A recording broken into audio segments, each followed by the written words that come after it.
عام طور سے ہمارے محاورے میں صبر اس کو کہتے ہیں کہ کوئی تکلیف ہوئی تو آدمی اس کے اوپر باویلا نہ کرے، لیکن قرآن کریم کی اصطلاح میں صبر در حقیقت بہت وسیع مفہوم رکھتا ہے۔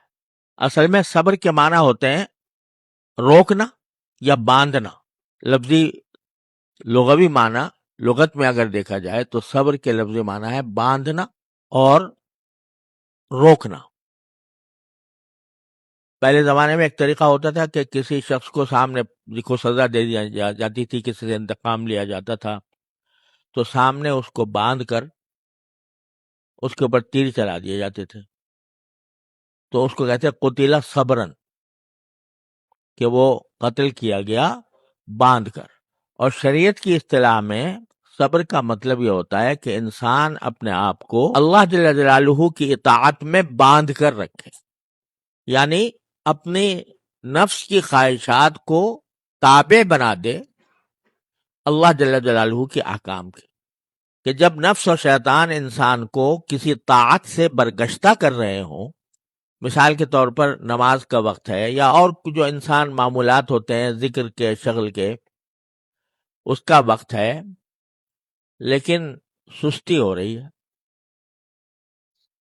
اور سستی کی وجہ سے نفس یہ چاہ رہا ہے کہ میں یہ طاعت نہ کروں، اس وقت میں اپنے آپ کو باندھنا اور نفسانی خواہش کی مخالفت کر کے وہ کام کرنا، جس کو میں اس طرح تعبیر کرتا ہوں کہ اپنے اوپر زبردستی کر کے کام کرنا، یہ صبر ہے۔ ایک گناہ کا تقاضا دل میں پیدا ہو رہا ہے،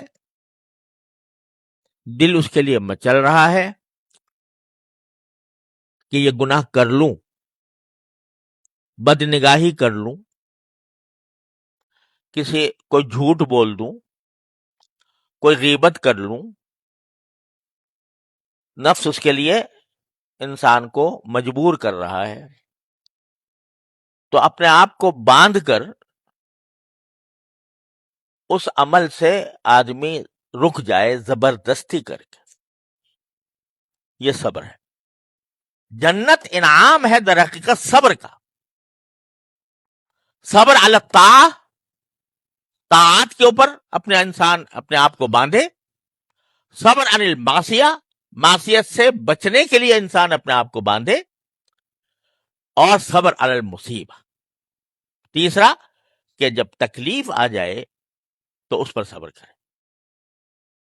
یہ تکلیف والی صبر جو ہے آخر میں آتی، اصل صبر طاعت کا ہے، طاعت پر ہے، معصیت پر ہے، اور پھر آخر میں مصیبت پر، کہ کوئی تکلیف پہنچ گئی تو اس پر آدمی صبر کرے۔ تو یہ تیسری قسم ہے جس کو ہم عام طور سے صبر سمجھتے ہیں، اور اس کا مطلب بھی یہ نہیں ہے کہ روئے نہیں، تکلیف کا اظہار نہ کرے، بلکہ جو تکلیف آ گئی ہے اس کو یہ سمجھے کہ یہ اللہ تعالیٰ کی مشیت سے ہے اور برحق ہے، باری تعالیٰ کا فیصلہ برحق ہے، مجھے تکلیف ہو رہی ہے لیکن میں اس پر مجھے کوئی شکوہ نہیں، گلہ نہیں اللہ تعالیٰ سے، اس کے جو فیصلہ ہے وہ برحق ہے، میں اس پر راضی ہوں۔ یہ تین باتیں، صبر علی الطاعہ، صبر عن صبر عن المعصیہ، اور صبر علی المصیبہ، یہ تین چیزیں ہیں جو صبر کے مختلف اقسام ہیں، اور اس پر فرمایا گیا کہ انما یوفی الصابرون اجرہم بغیر حساب، ان کا اجر بے حساب ہوگا۔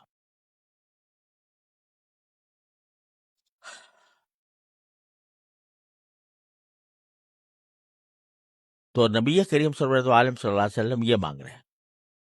اللہم اجعلنی صبورا، اے اللہ مجھے